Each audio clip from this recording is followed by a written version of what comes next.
being a difficult matchup for y'all. It seems like where they could give you the most trouble would be on the defensive end. What do y'all have to do to maybe have a little more of an efficient offensive?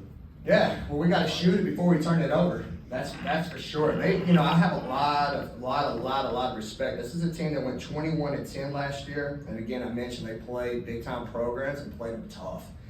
They just grind. They're relentless. They want to make it ugly, and that's why I reference there's no better feeling to play a team like this than at home, because we're going to need that home energy and crowd behind us to help us handle those moments when it is going to get ugly. But hopefully we get more shots up and we turn it over. But I said, like I mentioned, I think that's going to start happening as the chemistry's starting to come as we play more and more games.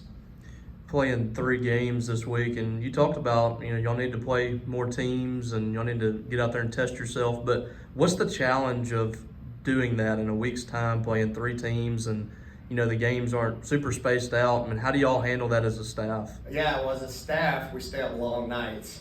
As players, they're like, thank God, because they're tired of practice. They want to play, right? So it's a double-edged sword. Sometimes we can overdo it as coaches because we're trying to train too much, and sometimes you just got to simplify it. I kind of talked about this last year, and me learning myself. I'm very detail-oriented, and I want to be excellent in all areas, but sometimes with so many new pieces, how can we make this simple and just go out and play basketball? So that's our focus, but again, that's why I keep saying there's no better feeling to have 3 home games this week, because the moments that will be ugly and we don't play perfect, that's where we need our fan base to help cheer us on and give us that extra oomph that we're going to need to get these wins. Good. Yeah, you just mentioned Rosio Jimenez, who's still a junior in high school at this point. How do you figure her skills are going to translate, especially joining your team mid-season when she's still? I mean, she hasn't even played a lot of competitive basketball. Obviously, she's a very skilled player, but still kind of raw, I would think. Yeah, so our goals for her is we're going to redshirt her when she gets here. To your point, obviously it's going to be overwhelming when she gets here at Christmas this year, but it's a huge bonus because she's going to be immediately able to get in the weight room. This is a kid that we know we've signed that has awesome opportunities and potential at 6'7".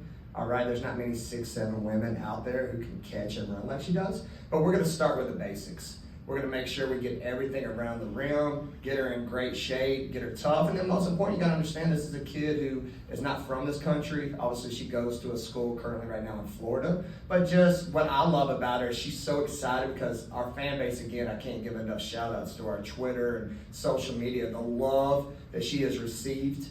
She could not be more excited as anybody could imagine coming to an area that's going to be so new, but what makes this place so special is people. So having her here to enjoy that, enjoy college, and then we'll make sure we take care of everything else.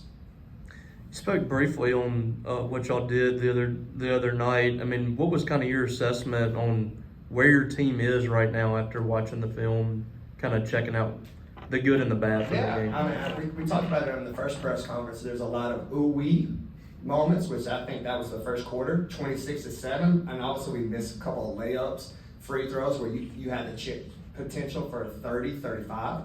Also, our hashtag this year is one. And obviously, I have a picture in my head and a vision for this team where there's multiple kids who can go off for big numbers night in and night out. And that happened on the first night where Jerk, I referenced this post game, had an opportunity to go for 40 points. And that was her night. And so for that chemistry part, that's what I told my team in film was, y'all, previously in the closed exhibition, Jerk had a couple too many turnovers. And she learned from that in that game where she started getting off the ball. Where most young women, when they got 26, they're thinking like me, 40 piece, and they just take bad shots. She didn't. So I told them for us to take that next step, who was willing, especially my kids who didn't shoot good, to not take one for you, but come right back and give it to her. And those are those moments that'll come over time for us to take it to the next level. And most importantly, not what could look sloppy at times, but just great high IQ basketball, which I think this team has in them. Do you have an update on Melanie Tims? I do. So Melanie has decided to step away from the program and explore her options elsewhere. So from day one, she's been awesome. Her family's been great, and wish the young lady nothing but the best. I got to ask about it because I've been thinking about it since the other night. Yabba Dabba. When you first brought that to the attention of the girls, how did that come about, and what was their reaction at first? They thought I was crazy. right? No, it's neat. I think we're at a point now which is cool about year 2 is they can expect the unexpected. I'm a guy that's just a visionary, think big picture, and I love, everybody sees me as a head coach, but at the end of the day, every coach is a teacher, right? So how can we teach life lessons to these young ladies, and how can we speak to them where they can hear the message? That's what I love about Sports Center or social media. There's so many coaches across the country, even like Chris Jantz, who I admire. He is awesome. We all coach, but we go about it in a different way.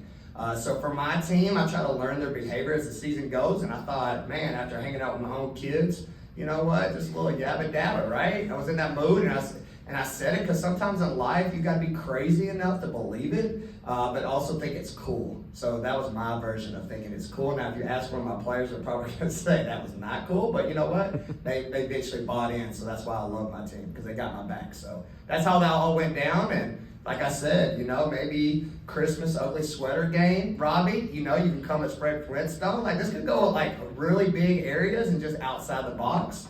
I got to give a shout out to the mayor who made a Talk to Me Nice sweater at the game. So again, that's why I love this place, because it's about moments. When things occur, our fan base gets behind and celebrates like no other, and it's crazy where we can go with things because we believe in one vision, and that's trying to win a championship. Any other questions?